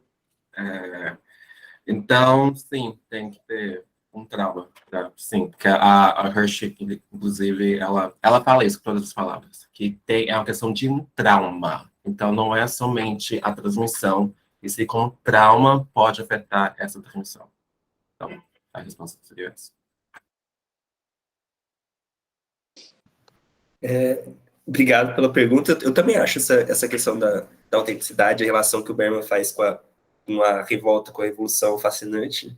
Isso aparece numa obra de juventude do Berman, né? Eu acho que é derivado da tese de doutorado dele, foi publicada no início da década de 70, e acho que não chegou a ser publicado traduzido aqui no Brasil. E, embora essa terminologia, propriamente dita, não apareça naquela que é a obra mais difundida do Berman, lá, né? Tudo que é só Desmanche no Ar, que virou até best-seller aqui no Brasil, né? Eu acho que é uma ideia que paira sobre toda a obra ali, ela é meio que um mote implícito, né? E em relação à relação ali da autenticidade, os Beck e misoginia, eu concordo plenamente, assim. Talvez possa até procurar se existe algum tipo de estudo que relaciona isso, né? Essa relação em que você objetifica o outro, né? Você reduz o outro, ela nunca pode ser satisfatória, né? Porque, ao mesmo tempo, há pessoas que não conseguem se relacionar de outra maneira, é tudo que resta a elas, né? Então, eu acho que é uma questão interessante. Em relação à questão da subjetivação no Foucault, não é algo pelo qual eu passo, mas eu acho que talvez seja interessante eu dar uma olhada ali, talvez, para complementar o meu referencial teórico. Agradeço. Bom, bem interessante esse ponto sobre... porque, assim, o romance, ele nunca responde nada explícito, né? Ele sempre vai deixar tudo no ar, tudo meio confuso, tudo... Eu lembro que eu li um crítico que fala assim, que parece que toda vez que você lê o Veiga, era uma informação que fica faltando, que talvez ia solucionar todo o romance. Então, assim, dá para colocar a companhia como personagem? Talvez até dê, mas, e aí, conforme eu mesmo falei, né, no final das contas, mas aí, assim, é passível de críticas e de pensar isso mesmo, porque a companhia é uma instituição, ela está colocando a visão dela lá sobre a cidade, né, mas, assim, o personagem, de fato, pode ser, e assim, pode ser o Rei Barbudo também, não é certeza, porque ele aparece muito raramente, e não é o Lucas, né, e também é importante lembrar que é uma criança, né, esse adolescente que está saindo da adolescência, ele está entrando na adolescência, entrando na vida adulta, talvez um pouco prematuro, né, então ele não tem uma ideia exata de quem são esses personagens, aparece na boca de outras pessoas, né, quando se fala dos Reis Barbudos, ou mesmo a compreensão que ele tem do funcionamento da companhia é muito superficial. Então, mas assim, eu acho que daria para fazer, porque ela tem como características de um personagem, ela tem intenções, ela é uma instituição, mas ela parece que ela tem sua própria consciência. Ou se é a consciência dos Reis Barbudos, e a gente não consegue compreender isso. Né? Então, assim, eu acho que é até um caminho interessante para a gente pensar aí em outras situações, né? Então, pensar os passos como personagem, né? Mas é passível de crítica ao mesmo tempo que pode ser real, né? Então, fica nesse entremeio, nesse entrelugar. Ótima pergunta, meu caro. Eu levantei aqui a mãozinha, fazer que nem a Renata, né? Não me aproveitar da minha posição de mediador para colocar a pergunta. Na verdade, eu queria fazer uma pergunta para o João. Enfim, elogiar todas as comunicações, né? Que foram muito, muito interessantes, muito boas. E que eu acho que essa pergunta para o João até discute um pouco com a apresentação do Rafael, mas que eu fiquei curioso, porque o quanto que esse tipo de representação, né, da Rússia nessa literatura brasileira já tinha a ver, desde o início, com um plano de desinformação do integralismo, ou foi posteriormente aproveitado pelo integralismo como plano de desinformação e de potencialização das suas ideias políticas. Eu estou perguntando isso assim, pensando no plano Cohen, por exemplo, e no jeito que os integralistas se utilizaram daquele relatório militar e da supressão de trechos que mostravam que aquilo era uma fantasia para pensar aquilo como uma verdade, para vender aquilo como uma verdade, né? O plano Cohen como fake news, que a gente, pronto, que é um termo tão caro hoje em dia, né?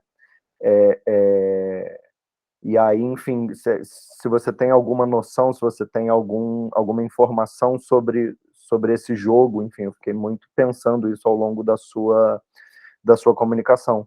E aí eu estou falando que eu acho que isso também discute um pouco com a apresentação do Rafael, no sentido dessa relação, né, do Francisco Campos na obra, e dessa ação orquestrada por uma mudança de sistema de governo, e como que isso está aí, né, ligado aí a toda uma ideia de bem comum, né, que justifica um maquiavelismo, né, uma noção de que os fins justificariam esses meios, assim, como que isso é representado.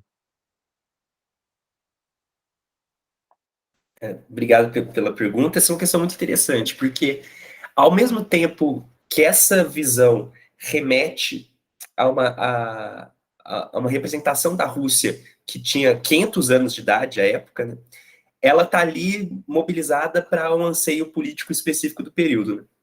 Essa concepção da Rússia como um país bárbaro, autoritário, marcado pela tirania, para a gente usar a terminologia do Berman, uma falta de autenticidade, ela começa ainda no século XV, quando os primeiros viajantes europeus da Europa Ocidental tem contato com a Rússia, né? Isso passa-se por uma espécie de construção, né, historiográfica da etnografia do período, né, de fazer um contraste entre o que seriam monarcas, a relação dos monarcas europeus com o seu povo e a relação do czar com o seu, né, que seria uma relação de que todos seriam escravos do czar, inclusive os aristocratas, né, que atende a anseios políticos ali do período, e que vai se desenvolver principalmente a partir do século XVII e XVIII, do pensamento iluminista, que vai propor justamente um contraste entre um suposto despotismo esclarecido e a tirania que a gente teria na Rússia. Então, é uma visão muito antiga, né? A Rússia como algo sufocante, como algo marcado pela escravidão, né? O Marquês de Custine escreveu uma obra importante nesse sentido. Quem já viu aquele filme do Sakharov, da Arca Russa, né? Aquela viagem pelo Hermitage, né? Ali no Museu de São Petersburgo, tem um sujeito de preto que acompanha, né, a Câmara a todo momento, que é uma representação do Marquês de Custine, que é o grande nome ali no período iluminista dessa visão da Rússia como uma tirania sufocante, sem qualquer espaço para manifestações autênticas, o que inclusive implicaria em uma literatura que seria derivada, né? Se a gente não é capaz de ter manifestações autênticas devido a tamanha atmosfera sufocante, então a literatura russa seria algo necessariamente pobre, né? Porque derivada das literaturas europeias, né? Inclusive no filme de Sakharov, quando aparece o Pushkin, o personagem do Custine até fala, isso aí é pior que o mais medíocre dos poetas franceses. Isso passa a mudar a partir do Voguet, né, no debate francês, né, que vai construir uma obra a respeito do romance russo, mas essa visão é muito, muito, muito forte. Inclusive hoje, quando a gente olha para a cobertura da guerra da Ucrânia, por exemplo, são uma espécie de clichês que são repetidos, né, a espécie de exaustão, né? Então, essa tradição russófoba, a partir da Revolução de 17, vai ser mobilizada, aí sim assumindo contornos anticomunistas, né, muito claros, né?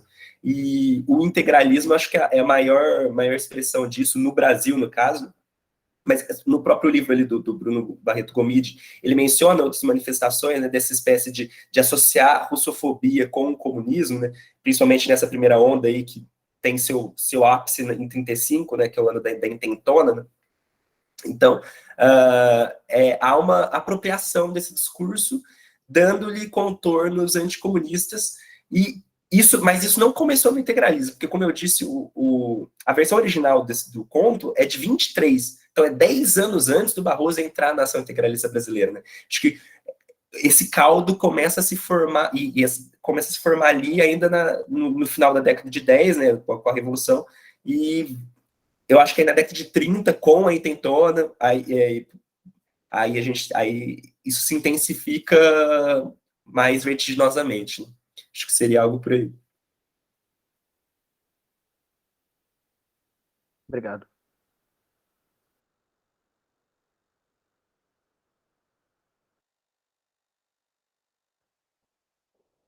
Quem mais, gente? Ainda temos meia hora aí.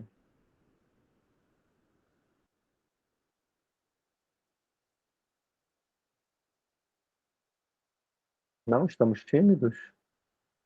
Eu acho que o pessoal hoje está quietinho aí, tá tímido, ficou inibido com as questões, né? Mas já que temos tempo, então, assim, deixa eu conversar um pouquinho aqui com o Renato, né? Já que ele colocou aí na mesa essas nossas conversas, esses textos que a gente tem trabalhado lá no grupo de estudos, né?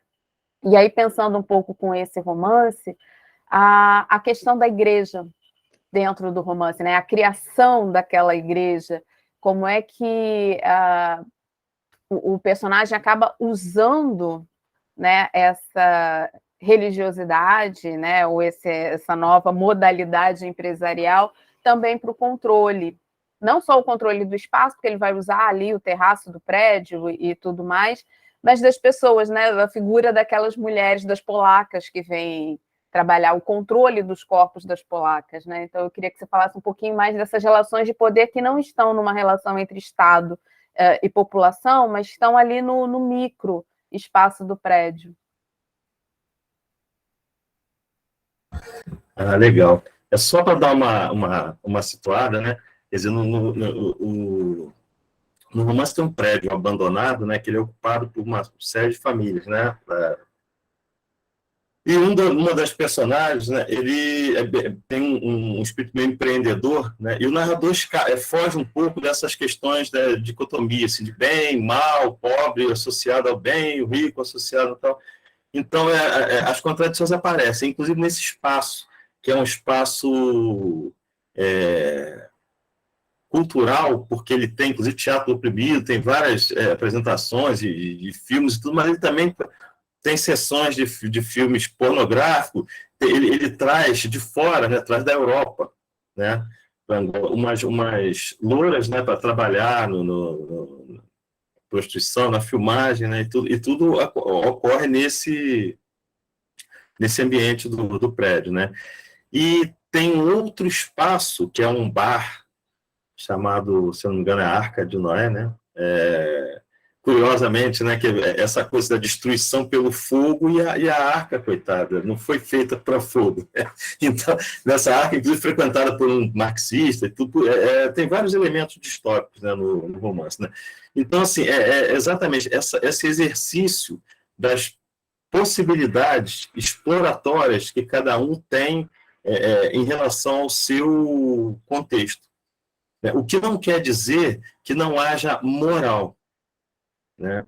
Pelo contrário, o que nós temos aqui são visões plurimorais. É um pouco próximo àquela coisa do Bakhtin, lá da polifonia. Então, não é talvez exatamente assim, porque o narrador meio que se define melhor, né? Ele não faz uma disputa tão separada, mas totalmente dialógico. Né? Então, a gente consegue ver essas contradições do exercício do poder nas pequenas coisas do dia a dia e nas personagens que são oprimidas, e essas mesmas personagens que são oprimidas e que oprimem ou exercem algum poder sobre outras também demonstram em alguns momentos afeto, possibilidade de união, ou seja, é o ser humano e suas contradições. Né? Seria isso. E isso que você está chamando aí de várias, né, modalidades da moral, ou essa flexibilização da moral, é algo recorrente nesses romances mais contemporâneos em Angola. Né? Essa forma de sobrevivência, ela é apresentada muito como uma ação necessária para além da questão moral ou da questão ética. Né? É uma estratégia mesmo de sobrevivência. Né? Mas eu não sei se a gente pode falar em várias morais, né? Ou se permanece ali um certo julgamento implícito em relação a esses atos. Mas é algo que está muito presente nessa cena contemporânea. Fala, Daniel.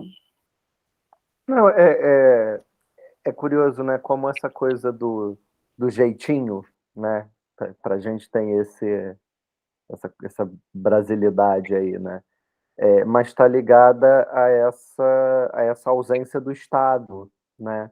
Ou essa ausência proposital do Estado em certos espaços, né? Que retoma um pouco a noção do Foucault de deixar morrer, né?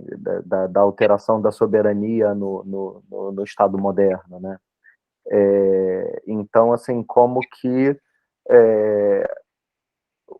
esse empreendedorismo, né, que o Renato chamou, tá ligado aí também a essa necessidade de diversas ações, porque é tanto do cara que está ocupando o terraço para fazer a igreja, quanto do outro que está usando a água para lavar os carros, né? Então, assim, mas eu concordo com a Renata, eu não sei se são diversas morais, eu acho que a moral é a mesma, eu preciso cuidar de mim porque o Estado não cuida, porque não tem ninguém que vai cuidar. Né? Então eu preciso me virar aqui com o que tem disponível. Tem uma água vazando, é isso. A água vai servir para lavar o carro. Tem, né? Então, assim, tem esse espaço aqui, pronto, eu vou usar esse espaço aqui. Roberta? Eu estou pensando aqui, quando a Renata fez a pergunta, e agora com o seu comentário, no diálogo lá com o último capítulo da geração da utopia, né, do templo, né, que não é a ausência desse Estado, né, mas é exatamente né, a junção das duas coisas, né, de um poder político, né, de um poder econômico, que vão se reunir por trás, né, ou, enfim, diante dos nossos olhos, né, para dialogar aqui com o nosso contexto, inclusive, diante dos nossos olhos, a partir da construção da igreja, enfim, do templo lá do último capítulo da geração da utopia, do Pepetela, né. Eu acho que é um diálogo interessante. E fiquei pensando, Renato, quando você falou da Arca de Noé, fiquei pensando lá na questão da chuva, lá na sua tese. A Arca de Noé não está preparada, né, para o fogo, mas a gente tem uma chuva aí que perpassa, né, essas obras, né, o anúncio de uma possível chuva. Isso, e lá, Enquanto as Madrugadas Tem a Noite, né, um outro romance do Dona Jacques, né, quer dizer, a chuva vem em excesso e violentamente durante o período, causando estragos, né. E é engraçado, essa é a questão da água, que o Daniel colocou, né, tem uma ironia aí, né, que é o Estado abandonar e deixar morrer, pelo desleixo do Estado, sobra essa água, né, essa água limpa, né. Se a gente tivesse, enfim, uma outra ocasião, talvez no artigo e tudo, né, entra uma relação de poder também curiosa, que é com a tradição, com os mais velhos. Chega uma personagem, acho que é Chiles Baba, não, Chiles Baba é a esposa do... Eu esqueci o nome dela, mas tem uma personagem que vem do interior e carregada de sabedoria, que ela coloca, inclusive, um posicionamento. Ela fala, essa água que está sobrando aqui não é uma água, isso é um rio. E isso cabe uma reflexão bem interessante, assim, né, sobre, antes de ser encanado e transformado, não sei o quê, e tal, enfim, da visão dela, vem a ser um rio, né? Mas eu queria só ressaltar essa questão, né? Que justamente o desleixo do Estado em abandonar e não cuidar abriu uma oportunidade de uma, né, comunidade inteira em torno do prédio sobreviver, né, em função da água. Seria isso, Renata. Não, só para complementar, né, que tem um trocadilho aí com essa questão da arca, né? A arca é também a geladeira, né? Então, assim, a Arca de Noé não é só o grande barco salvador, mas é a piada com a geladeira, com a cerveja gelada no meio do caos, né? Mas, além disso, além dessa piadinha que o Ondiak vai fazer, para a gente pensar até em diálogo com as outras apresentações, o quanto esses regimes autoritários, esses regimes ditatoriais, apesar do controle excessivo, acaba abrindo brechas para essas estratégias de sobrevivência, que vai ser pelo jeitinho, que vai ser pela negação, que vai ser pela revolta, mas assim, vai ter uma válvula de escape que vai fugir esse controle, né? Eu acho que isso a gente viu um pouquinho em cada um dos textos. Mas só um comentário.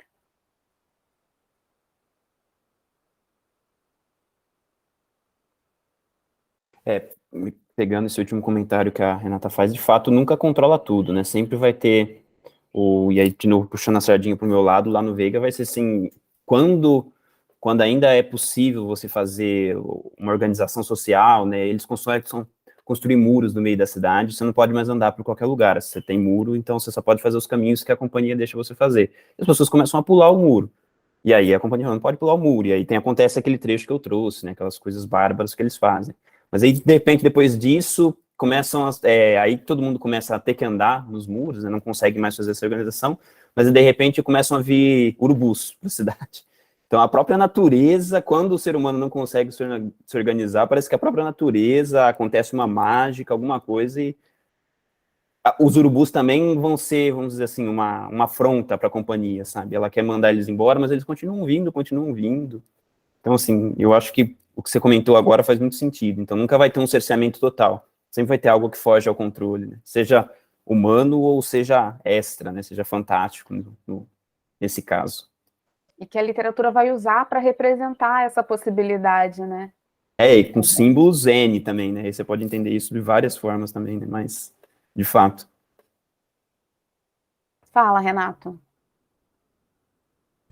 Então, eu estava lembrando da minha comunicação do ano anterior, né, que eu falei sobre o riso, né, e eu, na ocasião, eu dei um exemplo também do Bakhtin, né, daquela história medieval, tal, do contexto de Rabelais, né, que ele fala um pouco do carnaval, e o carnaval funciona um pouco com isso que a Renata falou e o Rafael reforçou, que é como se fosse uma panela de pressão, né? Então, você deixa... O carnaval é um período, isso desde a Idade Média, e não mudou tanto. É um período que você deixa todo mundo sair do controle para depois retomar o controle. Ele tem um pouco essa função histórica, né? Então, assim, é uma medida não de liberdade, é uma medida para tentar conter essas possibilidades externas, né, que você está se referindo. Seria isso. A liberdade assistida, né?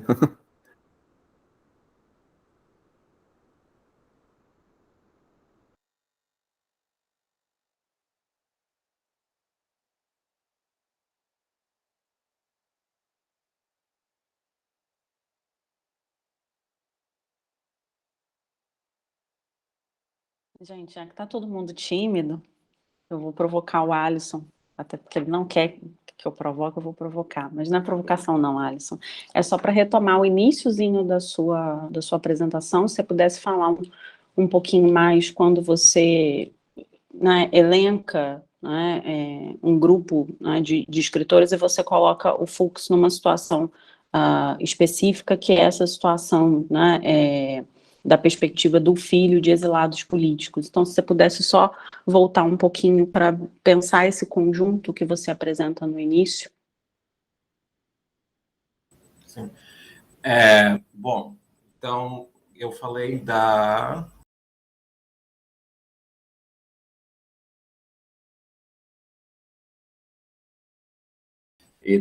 Paloma Vidal Sever Mar Azul.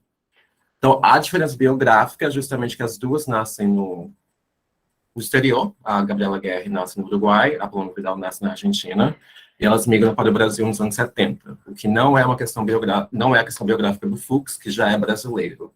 Mas na narrativa em si vai ter uma distinção. Porque as duas autoras, elas vêm para o Brasil ainda muito crianças. A Paloma Vidal vem com 2 anos. Então, aí, talvez uma questão biográfica, possa se falar de uma pós-memória. Mas, na forma que ela escreve sobre o Mar Azul, não bate com a própria biografia dela, porque a narradora, por exemplo, ela vem para o Brasil já adulta. Então, o que você tem no romance é uma narradora que é idosa, ela está no Brasil, no Rio, ela é idosa, e ela encontra os diários do pai.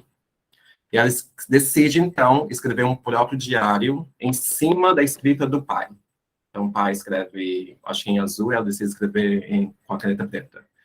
Só que o que ela vai marcar naquele diário são as memórias dela, porque ela foi abandonada pelo pai na Argentina durante a ditadura.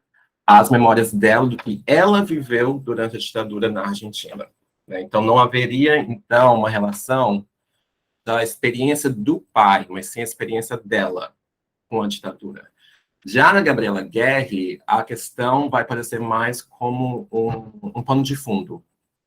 O que tem naquele romance é a narradora que está no Brasil, que decide voltar para o Uruguai, que não tem nada a ver, a volta dela não tem nada a ver com a questão da ditadura ou do exílio dos pais. Tem a ver com que ela, enfim, ela tinha uma irmã gêmea que morreu no parto. Então, ela volta para o Uruguai para visitar esse túmulo. Então, apesar de ter esse grupo, e no caso da Carol Saavedra, o Chile aparece muito pouco na obra dela em geral, ao contrário desses outros 3. Então, apesar deles terem essa ligação, formarem quase que esse grupo, apesar que a gente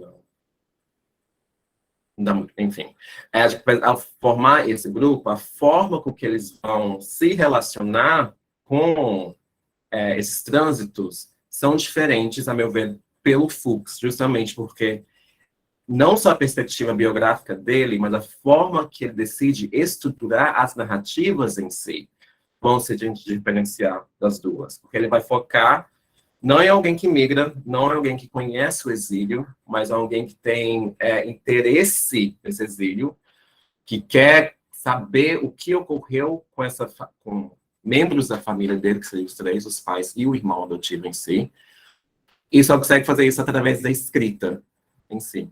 Então, acho que é isso. Então, antes de passar a palavra aí para o Renato, né, tem uma questão que não é só geracional, né, eu pensar que elas nasceram e depois vieram e ele já nasceu no Brasil, mas tem uma questão de opção também, no caso dele, por uma questão autoficcional, que talvez não seja tão autobiográfica / autoficcional, que eu não vou largar a autobiografia, tá, Daniel? Autobiográfica / autoficcional, que não é a opção delas, no caso, né? E aí, só para retomar lá o início, só para dar um pitaco, né, a questão do irmão possível, né, pensar, enfim, o quanto a construção filho possível se relaciona com a questão da adoção, né, filho possível é uma expressão que remete à questão da adoção, então, só para dar um pitaco aí, né, que na minha leitura me parece muito mais remeter a essa expressão do que o possível a uma questão ficcional, né? Então, acho que é uma questão interessante. Só para falar sobre isso faz sentido, justamente porque o primeiro capítulo do romance é justamente ele decidindo como ele vai chamar esse irmão. Ele vai falar de filho adotado, de filho adotivo, qual vai ser o termo que ele pode usar para falar sobre este irmão, qual que seria o termo apropriado. Então, sim, e eu lembro que na época do lançamento do livro, teve uma questão com o livro do Chico Buarque, né, que teoricamente o título do Fuchs seria, né, O Irmão Possível, mas que ele mudou por conta do irmão alemão do Chico Buarque, que senão ficaria, né, ficaria muito, muito próximo, né, e aí ele alterou o título. Diga lá, Renato. Então, na verdade, eu estava lembrando um pouco da fala da Isabela ontem, né, com esse cabelo e aquelas aproximações com relação à fotografia e tudo, né, e um conceito que a Hilda Hirsch coloca com relação a visualização da fotografia deve estar mais centrada no momento do olhar do que no momento em que foi tirada e tudo. E eu queria saber se dentro da ficção, você se colocando e clicando um paralelo com a ficção, você acha que cabe um caldo assim dessa discussão com a estética da recepção? Que enfim, é o poder de quem lê, quem assiste, quem vê e interpreta, contra quem produziu. Sim, acho que sim, nesse caso, sim, porque justamente o foco está na interpretação do filho, né, como ele entende essa fotografia. Inclusive, a Hirsch, talvez indo por essa vereda, ela vai falar como esses artistas que vão pegar a foto em si, da família, não só, e criar algo a partir daquela foto.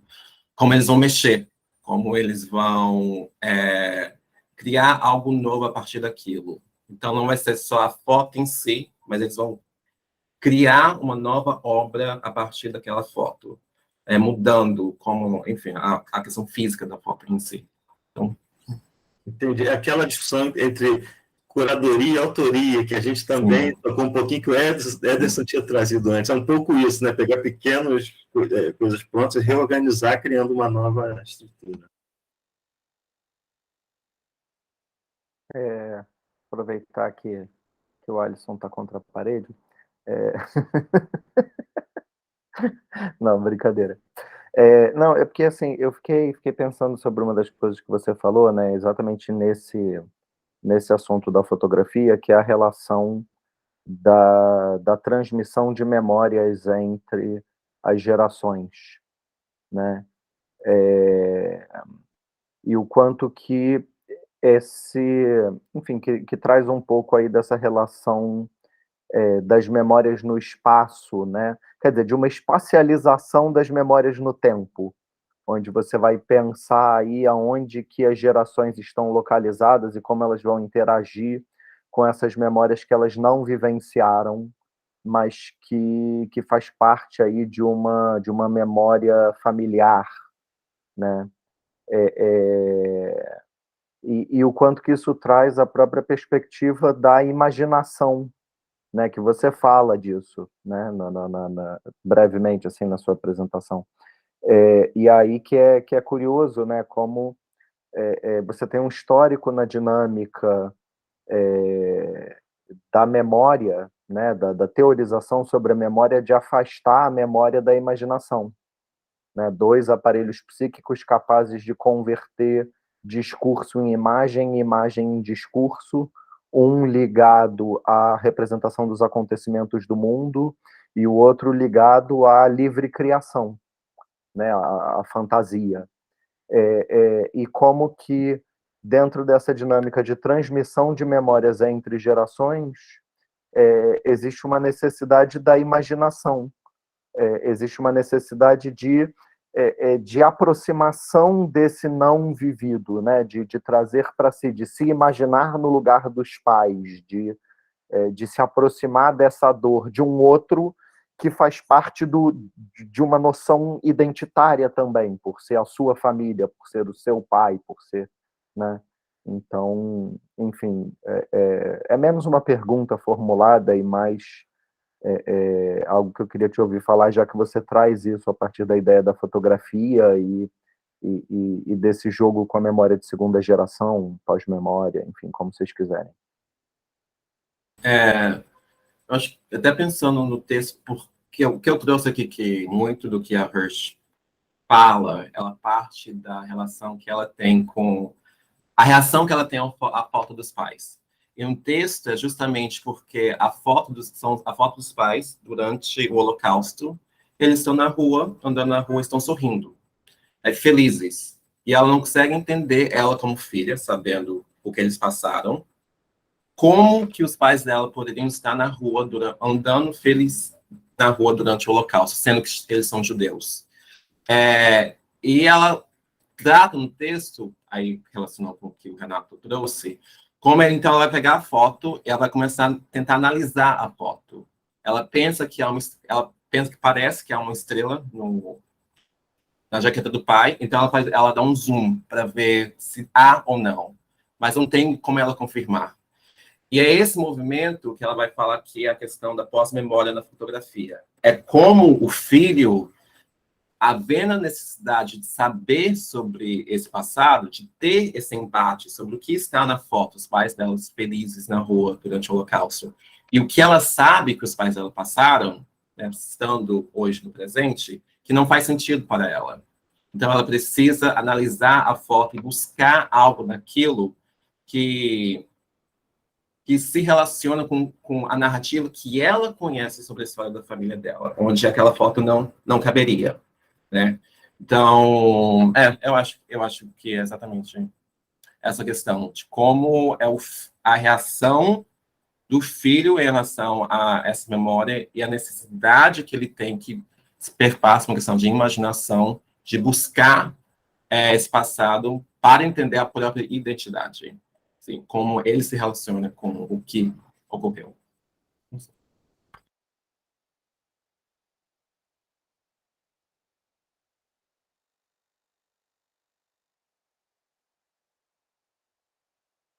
E é isso, né? Você trouxe também essa questão da identidade, como que isso está ligado a esse processo de identificação, né? Daí essa similaridade, né? Então, pronto, se identificar com algo também é esse movimento de uma busca racional, quer dizer, não necessariamente racional, né? Mas, enfim, mas pronto, de uma definição a partir daquilo, né, que está ligado aí a essa atribuição de sentido também, né? Fala, Isabela. Oi, gente. Eu estava ouvindo aqui as discussões, eu gostei muito da aproximação que o Renato fez, assim, com a apresentação do Alisson, dessa questão da fotografia, né? E eu gostei muito do que o Daniel falou também sobre essa ideia da espacialização, né? Porque me interessa muito essa relação fotografia, espaço e memória, e como a fotografia chama, né, para essa memória espacializada, e como também é uma suspensão, né, do tempo para você caminhar entre o passado e o presente, né? E eu gostei muito também dessa ideia de curadoria, né? Como a fotografia também estimula essa imaginação que vocês estavam comentando, né? Essa imaginar a partir daquela imagem, de você também tecer sua narrativa, né? A partir daquela história que você não viveu diretamente, mas também você está ali entrelaçado de algum modo, né? Então, é mais um comentário, assim, porque é um tema que eu gostei bastante e dialoga com a apresentação de ontem. Se você se interessar, Isabela, tem um texto da Emily Caitley, eu acho agora, talvez eu não lembre o nome certinho, mas que vai pensar esse conceito de imaginação mnemônica, e que aí é daí que eu estou tirando essa ideia de espacialização da memória, né, e dentro da relação de transmissão de uma geração para outra. Se você tiver interesse, eu posso te mandar. É um livro e um artigo em cima do livro. Os dois em inglês. Mas me manda um e-mail que eu te mando o PDF. Tá certo, com certeza, quero sim. Mas não vai falar sobre fotografia, né? Vai falar sobre a relação da memória com temporalização e espacialização. Uhum.